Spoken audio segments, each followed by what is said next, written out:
வழியோ வெற்று பாதை, திரும்பும் வழியோ வெற்றி பாதை. விரும்பிய இதயத்தை அடைந்திடும் பயணம் இது.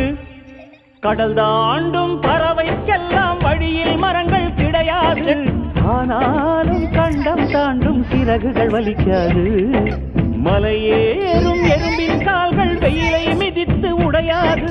மனதோடு காதல் வந்தால் மனிதா தடையேது.